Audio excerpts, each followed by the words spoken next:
हाँ, बढ़िया है। तो जनसंख्या कैसे गायब हो जाती तुम्हारी? कल परसों क्लास में कोई था ही नहीं, दो तीन बच्चे थे बस। परसों के रोज कहाँ गए थे सारे के सारे? ऐसा तो नहीं टीम बना के घूमने निकल गए हैं? अरे कहाँ गए थे? एक दो दिन की तुम्हारी लास्ट क्लास बची है, उसमें भी तुम गायब चलते हो, ऐसे अच्छी बात थोड़ी है। चलो, कहाँ तक हो गया था? कॉम्प्लेक्स बार ग्राफ हो गया है ना? हाँ। कोई डाउट थोड़ी है भाई किसी विद्यार्थी के? बोल दो। तो फिर आज की तुम्हारी क्लास में खत्म कर देते हैं तुम्हारा सिलेबस, है ना? ठीक है। हाँ, तो आज आपका मैथ्स का सिलेबस हो जाएगा खत्म। कोई डाउट है नहीं आपको? बाद में मत बोलना कि सर ने डाउट छोड़ दिए, ठीक है ना? मैं पूछ लिया हूं पहले, और सभी ने एग्री किया है कि कोई डाउट नहीं है किसी को भी, है ना? यस और नो? अरे हाँ कि ना? है ना? चलो, अब हम थोड़ा सा आगे बढ़ते हैं, और थोड़ा सा आगे बढ़ के अब हम चलते हैं हिस्टोग्राम की तरफ। तो अगला पॉइंट आप डाल लीजिए, हिस्टोग्राम। आयत चित्र जिसको बोला जाता है, ठीक है ना? हिस्टोग्राम में पहले बनाना सिखा देता हूं आपको कैसे बनेगा। जैसे एक वर्ग ले लिया मैंने,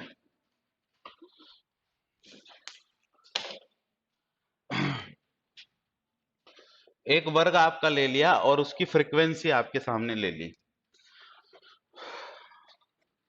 0 से 10, 10 से 20, 20 से 30, 30 से 40, और 40 से 50।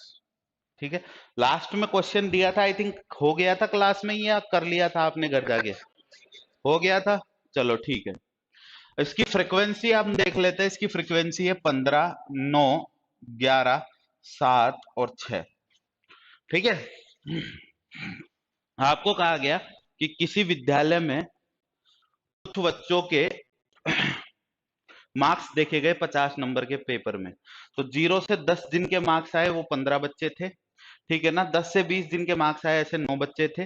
20 से 30 वाले 11, 30 से 40 वाले 7, और 40 से 50 वाले 6 स्टूडेंट थे। ठीक है। तो इसका आपको हिस्टोग्राम तैयार करना है, आयत चित्र तैयार करना है। तो आप कैसे करेंगे, देखो ध्यान से। यहाँ पे स्केल लेंगे आप 0। ये स्केल हो गया आपका 10। ये स्केल हो गया आपका 20, 30, 40, 50, 60 और 70। ठीक है ना? ये किसका स्केल है? विद्यार्थियों की संख्या क्या है, यहां आप लिख ले। नंबर ऑफ स्टूडेंट्स का स्केल है ये, नंबर ऑफ स्टूडेंट्स। ठीक है। इधर लेते हैं अंकों का, कि प्राप्तांक कितने, मार्क्स कितने कितने मिले हैं बच्चों को। प्राप्तांक का स्केल कहां तक जाना है? 16 तक जाना है ना? तो दो दो का स्केल ले ले, ठीक रहेगा आई थिंक। ये हो गया 2, ये हो गया 4, 6, 8, 10, 12, 14, 16 और 18। ठीक है साहब। अब 0 से 10 मार्क्स वाले कितने बच्चे हैं? 15 बच्चे। तो यहां आएंगे 15 कहीं, 14 और 16 के बीच में। तो इसका एक ब्लॉक बन जाएगा, आयताकार ब्लॉक। ये रिप्रेजेंट कर रहा है कि 0 से 10 वाले ग्रुप में कितने स्टूडेंट है? 15 स्टूडेंट है। फिर 10 से 20 वाले ग्रुप में 9 स्टूडेंट है। 9 कहां आएगा? यहां आएगा कहीं। ठीक है। ये देखिए कितने स्टूडेंट हो गए? 9 स्टूडेंट हो गए। क्लियर है? आगे देखो, 20 से 30 वाले में कितने हैं? 11। 11 कहाँ आएगा? यहाँ आएगा साहब कहीं।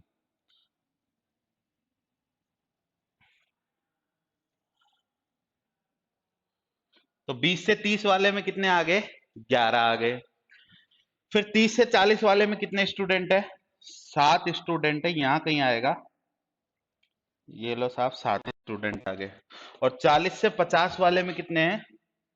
6 स्टूडेंट है, यहाँ आएगा। और ये लो साहब, 40 से 50 वाला आ गया। तो ये बन के तैयार हो गया आपका क्या? हिस्टोग्राम। बना लो साहब इसको।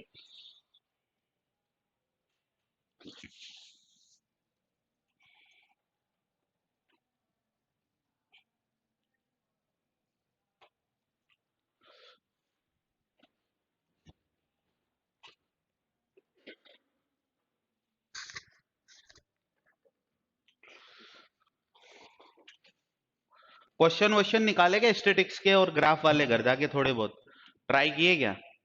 चलो अच्छी बात है, जिन्होंने ट्राई किया है। और जिन्होंने नहीं किया वो तो सीट ही नहीं निकली उनकी अभी, ये क्वेश्चन कहाँ से ट्राई करेंगे, है ना?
बना लिया। चलो अब लास्ट और फाइनल आपका बचता है कौन सा? Pie chart. वृत्त चित्र आपका बचता है, पाई चार्ट। हिस्टोग्राम से क्वेश्चन कभी नहीं आया आपके, इसलिए मैं ट्राई भी नहीं करवा रहा हूँ। बस आपको पता होना चाहिए हिस्टोग्राम क्या है, और आ भी जाए तो आप कर लोगे, है ना? मैंने लास्ट 2 रेखा चित्र के और आपके बार ग्राफ के क्वेश्चन करवाए हैं मैंने आपको, ठीक है ना? क्वेश्चन प्रैक्टिस करवाए हैं। अब लास्ट आपका जो आता है बच्चों, वो है आपका वृत्त चित्र, पाई चार्ट जिसको हम बोलते हैं, पाई चार्ट जिसको हम बोलते हैं, ठीक है? क्या होता है साहब वृत्त चित्र?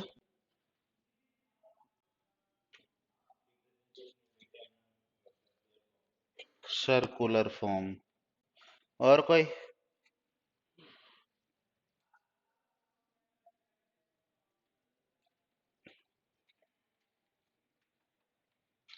बताएगा? और कोई बताएगा क्या भाई? इंटरेस्टेड है क्या बताने में? नहीं है? चलो, प्रभु की कृपा चल रही है, किसी को कोई इंटरेस्ट नहीं है। हाँ जी साहब, वृत्त चित्र आपका होता है एक सर्कल के अंदर बना हुआ होता है, मतलब आपका जो डेटा है वो रिप्रेजेंटेशन मेथड अभी तक आपने लाइंस के माध्यम से ले लिया, रेखा चित्र बना दिया, आपने उसको बार के माध्यम से ले लिया, आपने उसको हिस्टोग्राम के माध्यम से ले लिया। अब वही डेटा आप किस माध्यम से रिप्रेजेंट करना चाह रहे हैं? सर्कल के माध्यम से। अब देखो सर्कल के जो आप पार्ट्स बनाओगे, वो पार्ट्स किस तरीके से बनेंगे? हो सकता है आपको 2 सर्कल भी मिले किसी क्वेश्चन में, एक डेटा इसमें दे रखा हो, दूसरा डेटा दूसरे सर्कल में दे रखा हो। पार्ट्स कैसे मिलेंगे? ऐसे मिलेंगे, या तो पार्ट्स आपको मिलेंगे टोटल 360 डिग्री के फ्रैक्शन में, ठीक है ना? टोटल 360 डिग्री के फ्रैक्शन में मिलेंगे, या फिर पार्ट आपको मिलेंगे इक्वल टू 100% के फ्रैक्शन में। ये ध्यान रखना, परसेंटेज में भी मिल सकता है और डिग्री में भी मिल सकता है। डिग्री को परसेंटेज में चेंज करना अपन को आना चाहिए, और परसेंटेज को डिग्री में चेंज करना अपन को आना चाहिए। तो सबसे पहले हम यही ट्राई करके देखते हैं, ठीक है? चलो एक आदमी है, उसकी कुछ मंथली इनकम थी, और वो मंथली इनकम को अलग अलग भागों में बांटता है। सबसे पहले आता है उसका भोजन पर खर्च, फिर आता है उसका शिक्षा पर खर्च, फिर आता है उस व्यक्ति का मनोरंजन पर खर्च, फिर आता है उसका मकान किराए पर खर्च, मकान किराए पर खर्च, और ये खर्च मान लिया मैंने उसके परिवहन का खर्च है, ठीक है? क्लियर है? लिखना बाद में, पहले देख लो इधर, है ना? मैंने कह दिया भोजन पे वो 30% खर्चा करता है, मकान किराए पर 15% का खर्च करता है, मनोरंजन पर 20% का खर्च करता है, शिक्षा पे 25% का खर्च करता है। कितना हो गया? 30 और 20 50, और 25 75, और 15 90 हो गया, है ना? तो ये परिवहन पे वो 10% खर्च करता है, हो गए 100%। सबसे पहला काम तो ये है आपके सामने क्या, कि ये जो पाई चार्ट बना हुआ है ना परसेंटेज फॉर्म में, इसको डिग्री फॉर्म में बनाओ पूरा का पूरा। तो कैसे हम चेंज करेंगे? देखो ध्यान से, ये आपका पाई चार्ट है, क्लियर है?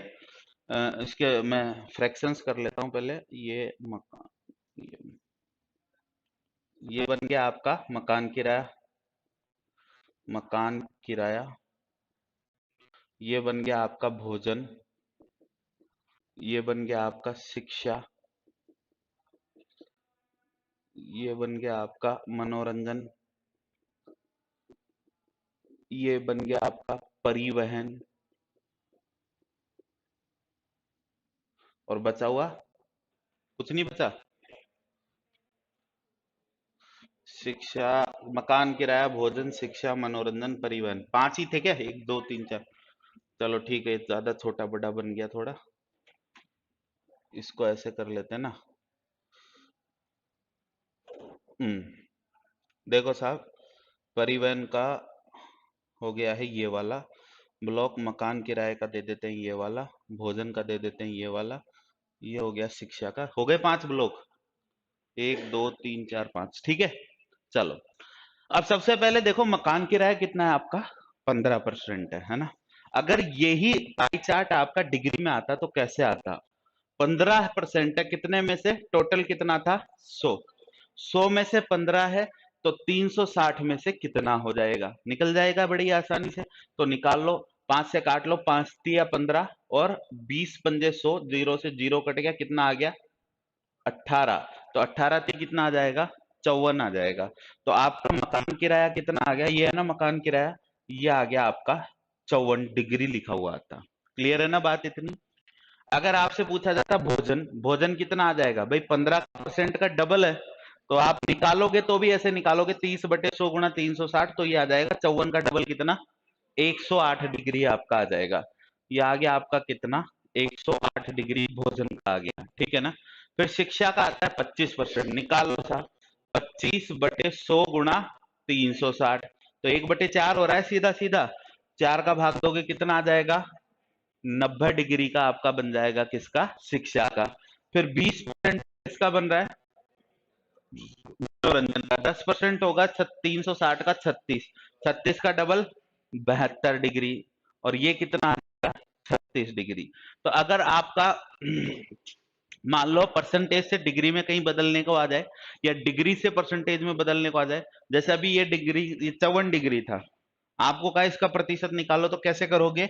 54/360 में से 54, तो 100 में से कितना? क्लियर है बात इतनी? काट लो इसको, 18×3 = 54, 18×2 = 36 और 20×5 = 100, ये देख लो 15% आ गया। क्लियर है बात इतनी? कर सकते हो। अब इसी के आधार पे कुछ क्वेश्चन आपसे पूछे जाते हैं। मैंने मान लिया उस व्यक्ति की मासिक आय कितनी है, मासिक आय आपको दे देगा कि उस व्यक्ति की मासिक आय कितनी है, 72,000 रुपीज है, 72,000 रुपए उस व्यक्ति की मासिक आय है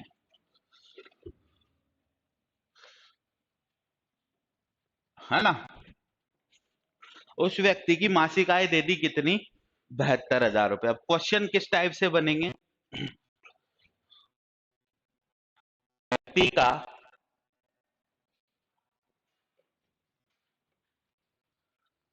शिक्षा पर खर्च, शिक्षा पर खर्च, मकान किराए पर खर्च से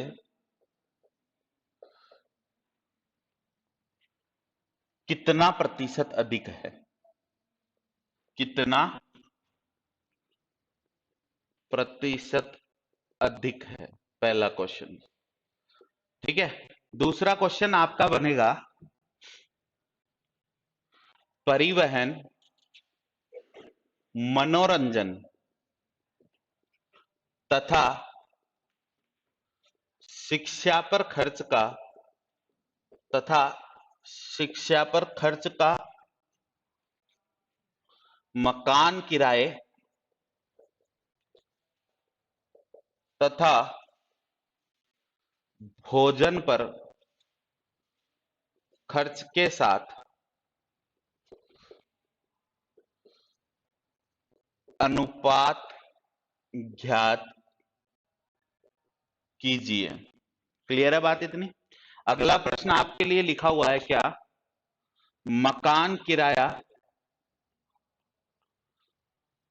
शिक्षा तथा भोजन का औसतन खर्च प्रति माह ज्ञात कीजिए। अगला क्वेश्चन, परिवहन पर खर्च मनोरंजन के खर्च से कितना प्रतिशत कम है?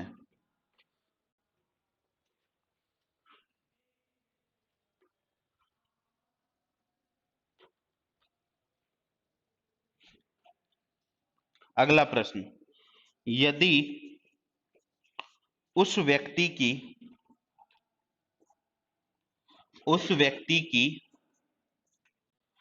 मासिक आय को 50% से बढ़ा दिया जाए तो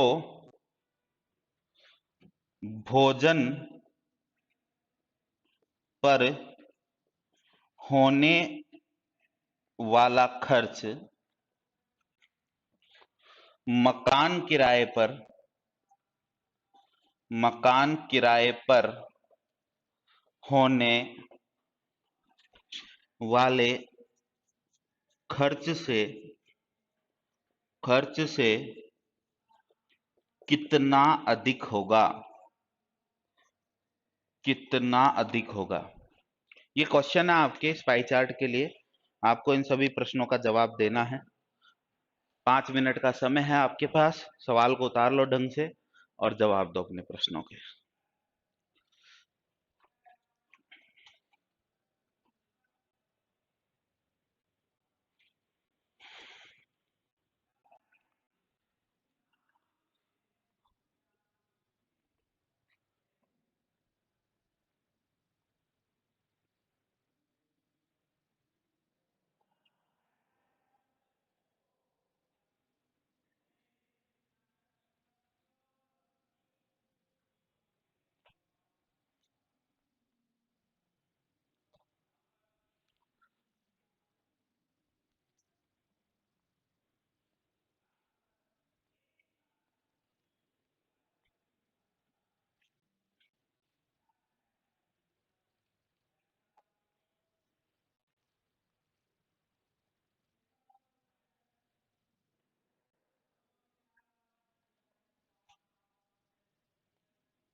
आया क्या भाई किसी का आंसर?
आंसर तो निकाल बेटा इसका, कहाँ है? पहले उसको तो कर ले।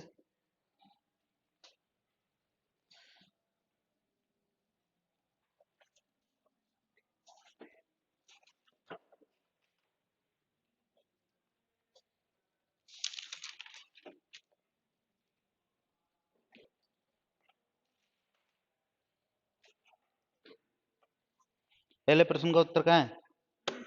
तो दिखा तो सही, टेक्स्ट थोड़ी लग रहा है दिखाने में। कहाँ है पहले प्रश्न का उत्तर? नहीं निकला। अपना कहाँ है बेटा? हाँ जी, क्या हाल चाल? सब बढ़िया। पहले प्रश्न का उत्तर आउट ऑफ सर्विस एरिया है, हमारी रेंज में नहीं है सर। कहाँ है आपका, कहाँ है उत्तर पहले प्रश्न का? नहीं हुआ।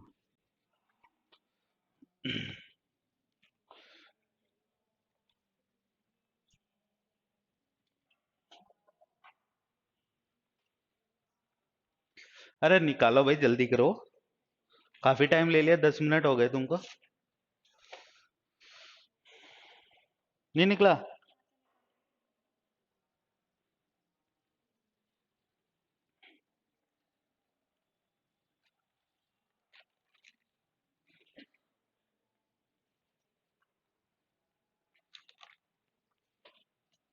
अपना कहाँ है उत्तर?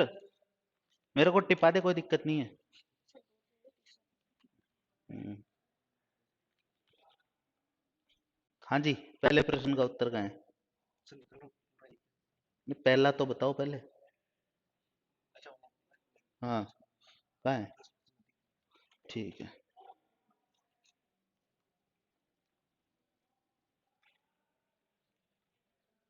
पहले प्रश्न का उत्तर कहाँ है बेटा?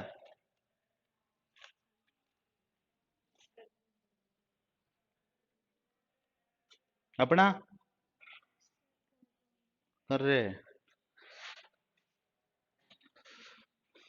भाई, लास्ट 2 मिनट और है, निकालो। पहले प्रश्न का उत्तर कहाँ है? 700। ठीक है।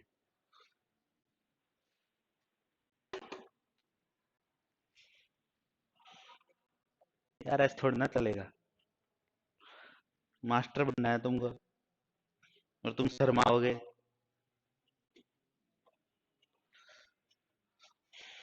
क्या हुआ, मेरे को बता दे।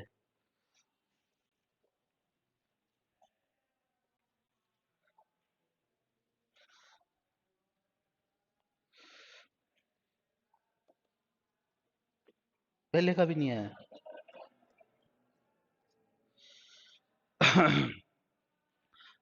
भाई कितनी देर और वेट करना पड़ेगा?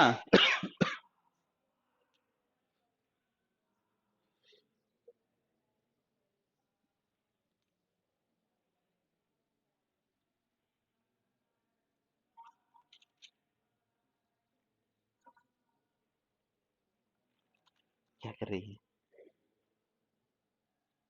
ये, क्या किया तूने?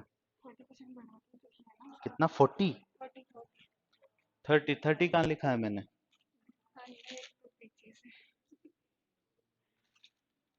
30 तो लिखा ही नहीं।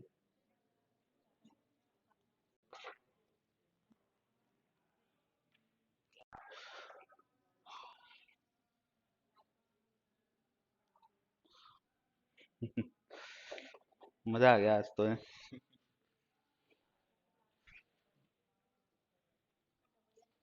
इसीलिए नहीं आए थे लास्ट क्लास में, अब समझ में आ गया, कैलकुलेशन में प्रॉब्लम थी, है ना? लास्ट क्लास में भारी कैलकुलेशन करनी पड़ी थी।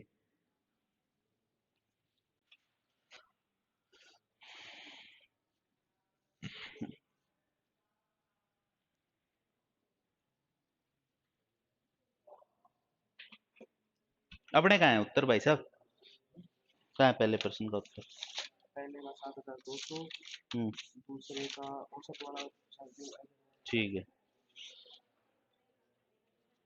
ए बातें नहीं, क्या है? नहीं नहीं पूछना, मैं हूं ना यहाँ पे, मेरे से ज्यादा बता देगा क्या वो? तो बस मेरे से पूछ ले। हाँ बेटा, क्या हुआ, आया कि नहीं आया उत्तर? हेलो, पहले का भी नहीं आया अपना? नहीं आया अभी। हाँ गुड़िया, आप दो। हेलो, कहाँ ध्यान है? पूछ रहा हूँ पहले प्रश्न का उत्तर। लिखा है ना तूने इधर कुछ? अच्छा, ये तो पिछला क्वेश्चन है, अभी एक भी नहीं करा, तो क्वेश्चन लिख के बैठ गई। पहले प्रश्न का उत्तर कहाँ है वो बता मेरे को तो। ये 134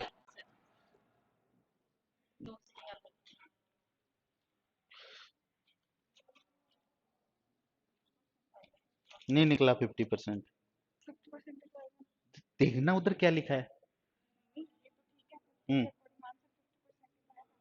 50 आएगा। चलो, बहुत हुआ। अरे भाई, आज के आपके परफॉर्मेंस से मैं कुछ ज्यादा ही खुश हो गया हूँ, ठीक है ना। अब अपने कॉपी पेन कर दो सारे के सारे बंद। देख ली तुम्हारी इंटेलिजेंस, सबकी कॉपियां देखी है मैंने एक एक की, है ना। कॉपी पेन कर दो बंद। अब पहला ही प्रश्न आपका लिखा था कि व्यक्ति का शिक्षा पर खर्च मकान किराए के खर्च से कितना प्रतिशत अधिक है। सुनो भाई मेरे विद्वान साथियों, सुनो, लिखा था ना, यही था क्वेश्चन। और आपको पता हो तो जब मैंने चैप्टर स्टार्ट किया था तब आपको 3-4% की लैंग्वेज लिखवाई थी, उनमें से एक लैंग्वेज थी ये, थी कि नहीं थी? भाई जिसने कॉपी जाके पढ़ी होगी, मतलब मैथ्स को थोड़ा बहुत इंपॉर्टेंस अपनी लाइफ में दिया होगा, उसने देखा होगा कि ये लैंग्वेज लिखाई थी। अब देखो मेरे विद्वान साथियों को, मैंने कहा कि शिक्षा पर खर्च मनोरंजन के खर्च से, सॉरी मनोरंजन है ना, मकान किराया, सॉरी मकान किराए के खर्च से कितना अधिक है। गुरुजी ये कोई क्वेश्चन है? हमको क्या तुमने ऐसे समझ लिया है? इधर 15 है, इधर 25 है, तो 10% ज्यादा है ना। मकान किराए से, है ना। मतलब कई बच्चे हैं जिनकी नोटबुक में मैंने 10% उत्तर लिखा देखा है, और ये लिखा देखकर मुझे कहीं नहीं लगता कि उनका लेवल किसी आईटी वाईटी का है ना, कि आईटी सब्जेक्ट्स उन्होंने पढ़े हैं, फ्लो चार्ट बनाए हैं, है ना, एरे वेरे सॉल्व किए हैं, है ना। बढ़िया बढ़िया फंक्शंस तैयार किए हैं, कैलकुलेटर तैयार किए हैं, कि पता नहीं क्या क्या किए हैं उन्होंने कंप्यूटर वाली लाइफ में, है ना। और मुझे नहीं पता कि उनका क्या होगा एग्जाम में, ऊपर वाला मालिक है। भाई क्या पूछा है आपसे? खर्च कितना प्रतिशत अधिक है, ये पूछा है ना। तो मतलब आपने सीधा सीधा 15 से 25, 10% अधिक लगा दिया है। ऐसे ही क्वेश्चन होना होता तो मैं ये देता ही क्यों बोर्ड पे? ये क्वेश्चन तो मतलब 5वीं का बच्चा भी कर लेगा ना, अगर ऐसा ही होना होता तो। थर्ड स्टैंडर्ड का बच्चा कर लेगा कि 25 में से 15 घटाना है, कितना बढ़िया काम है। चलो, यहां तक की कहानी भी हो गई खत्म। अब और भी तगड़े माइंडेड बच्चे मिले, वो क्या कहते हैं कि गुरुजी ऐसा है, टोटल इनकम है 72,000। उन्होंने क्या करा है, 72,000 का पहले निकाला है 25%, ठीक है ना। फिर निकाला है 15%, फिर 25 में से 15 को घटाया उन्होंने, जो भी वैल्यू आई, 72,000 का 25% हो जाएगा 18,000, है ना। और 15% कितना हो जाएगा? 3600 और 1800 5400। तो 18,000 में से उन्होंने 5400 घटा घटू के अपना आंसर निकाल दिया कि गुरुजी ये 7,000 वगैरह वगैरह कुछ आंसर आएगा। अरे तो मेरे विद्वानों, मैंने आंसर परसेंटेज में पूछा है, तो ये आंसर तो तुमको देना ही नहीं था ना, ठीक है। अब कुछ लोगों ने चलो ये भी कर दिया, यहां तक भी समझ में आ गया। कुछ और भी इंटेलिजेंट निकले, उन्होंने क्या किया, उन्होंने वैल्यू भी निकाली और परसेंटेज भी निकाला, और परसेंटेज निकाल के उनका परसेंटेज आ रहा है 714% के आसपास। मैं नाम किसी का लूंगा नहीं, जिसने किया है उसको पता लग गया होगा। समझ में आ रही है? और कुछ ऐसे हैं जो पहले क्वेश्चन पे ही अटक गई जिंदगी उनकी, आगे बढ़ ही नहीं पाए, ठीक है ना। भाई इतना खतरनाक काम अगर आपको करना था तो पता ही नहीं आपने क्या किया है फिर अपनी लाइफ में, मेरे को समझ नहीं आ रहा। बड़ी बड़ी डिग्रियां तुमने ले लिया, बीटेक, सीएस, एमटेक, आईटी है, बीसीए, एमसीए, वाह।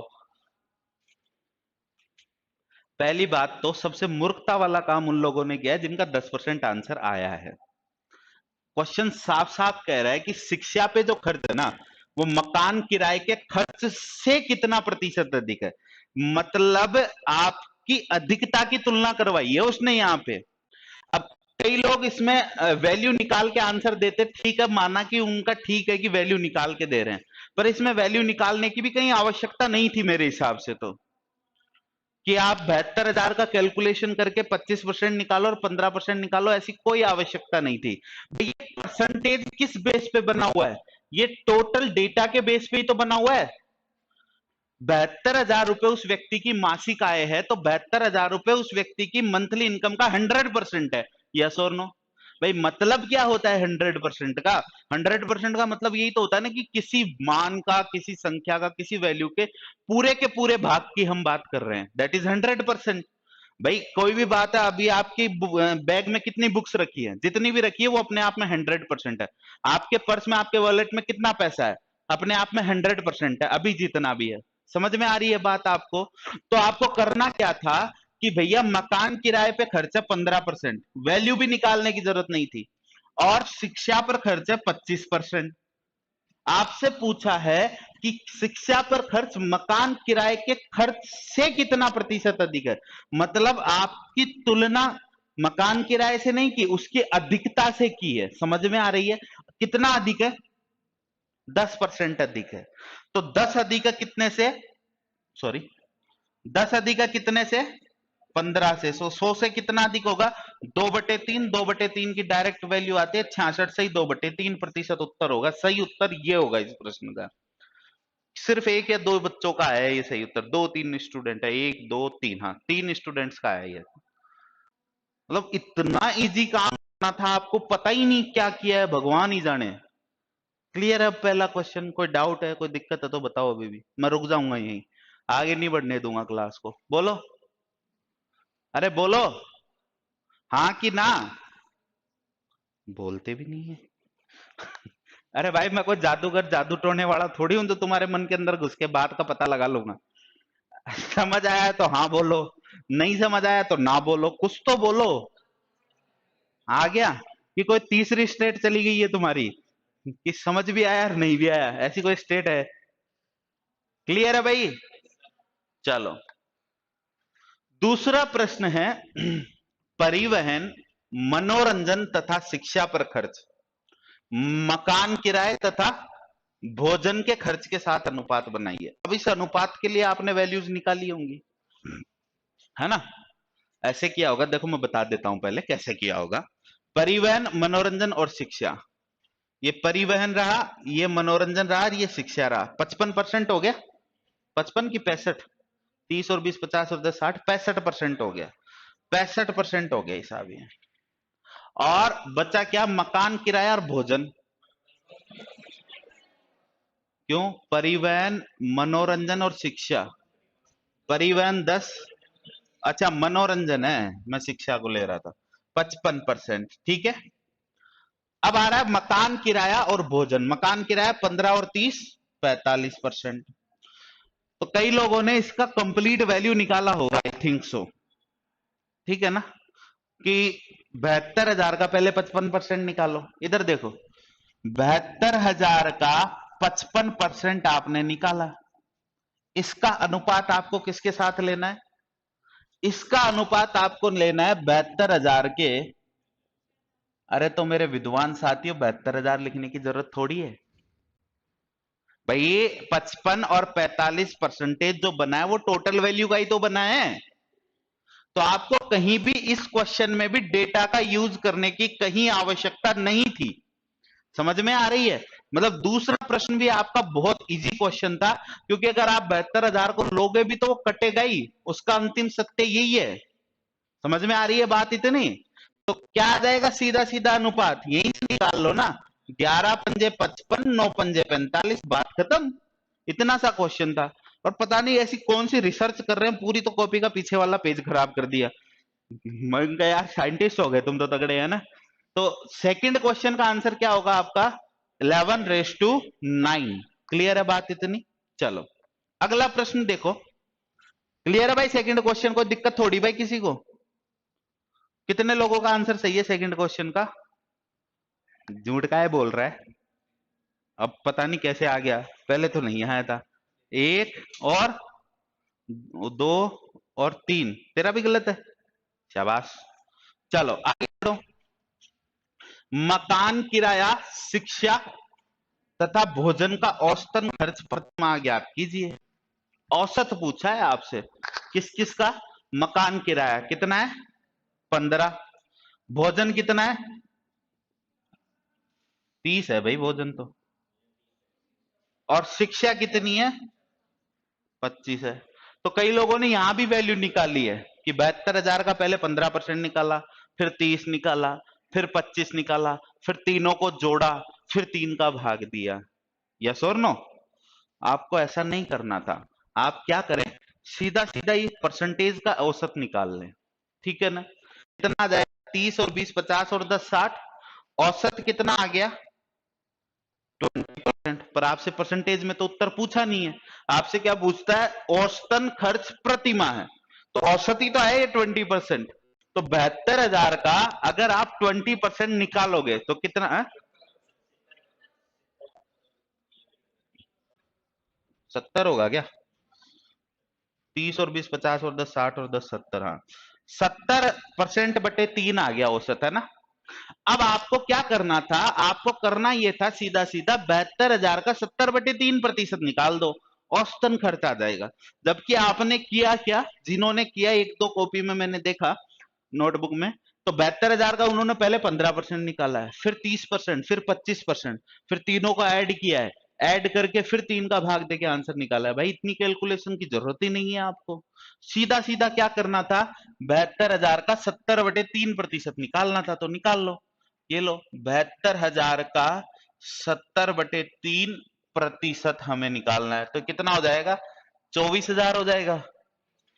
और ये 2 जीरो से 2 जीरो आपकी कैंसिल हो जाएगी। कितना हो जाएगा? 7 चौके 28, 8 हासिल 2, 16,800 रुपए औसतन प्रतिमाह खर्च आ जाएगा। क्लियर है? अरे हाँ कि ना? चलो, अगला प्रश्न आपका आया कि परिवहन पर खर्च मनोरंजन के खर्च से कितना प्रतिशत कम है? परिवहन पर खर्च कितना है? 10। मनोरंजन का खर्च कितना है? वही बात, 20 माइनस 10 10 कर दिया। अरे नहीं, गलत हो गया क्वेश्चन तुम्हारा। भाई परिवहन पर खर्च मनोरंजन के खर्च से 10% कम है, तो कितना कम है? 10 कम है। किससे कम है? 20 से। गुणा में कितना आएगा? प्रतिशत निकालना है भाई, ये तो वैल्यूज है। और आप इच्छा अगर ऐसे नहीं हो रही हो तो आप ऐसे कर लेना, पहले 10% निकाल लेना 72,000 का, फिर 20% निकाल लेना, फिर कम करके देख लेना, तब भी आपका आंसर यही आना है। तो कितना आ जाएगा? सीधा सीधा 50%। मतलब एक एक लाइन के क्वेश्चन। समझ में आ रही है क्या बात? क्वेश्चन कितनी लाइन का है? मतलब आधी लाइन का क्वेश्चन है, जिसको पता नहीं क्या कर दिया तुमने। अगला प्रश्न देखिए, यदि उस व्यक्ति की मासिक आय को 50% से बढ़ा दिया जाए तो भोजन पर होने वाला खर्च मकान किराए पर होने वाले खर्च से कितना अधिक है? भोजन कौन सा है? ये रहा। और मकान किराया ये रहा। इसमें भी आपने वैल्यूज को इंट्रोड्यूस किया होगा। और कई लोग तो 50 की जगह 30 उतार लेते हैं। इतने खतरनाक लोग, उनको पता ही नहीं है कहां गलती कर रहे हैं, है ना? क्वेश्चन ही गलत उतार लिया। चलो कोई बात नहीं। अब देखो, आपकी इनकम सीधी सीधी 50% बढ़ गई। 50% का मतलब क्या होता है? आधा, है ना? 72,000 का आधा कितना हो जाएगा? 36,000। तो आप इसमें सीधा सीधा 36,000 ऐड कर दोगे तो ये कितना आ जाएगा? 1,08,000 रुपए अब आपकी इनकम है। ठीक है ना? आपको कहा गया भोजन पर होने वाला खर्च मकान किराए पर होने वाले खर्च से कितना अधिक है। रुपयों में पूछा है ये आंसर आपसे, तो कितना अधिक है? 15% अधिक है ना? भाई तुलना नहीं करवाई है इस क्वेश्चन में, जैसे पहले और चौथे क्वेश्चन में आपसे करवाई है। इस क्वेश्चन में सीधा सीधा रुपया पूछ लिया कि कितने रुपए अधिक है। तो 15% अधिक है ना? तो सीधा सीधा आपको करना क्या था? 1,08,000 का 15% आपको निकालना था। इतना सा काम था पांचवें क्वेश्चन में। ये लो, कट गया। जीरो, 15 इंटे 120 हासिल का 12, जीरो, 12 का 2 आ जाएगा, हासिल का 1 आ जाएगा, 15 एकम 15 1। क्लियर है बात? इतनी कोई दिक्कत है? लिख लो। पता नहीं क्या क्या करते हो तुम लोग, समझ में ही नहीं आता।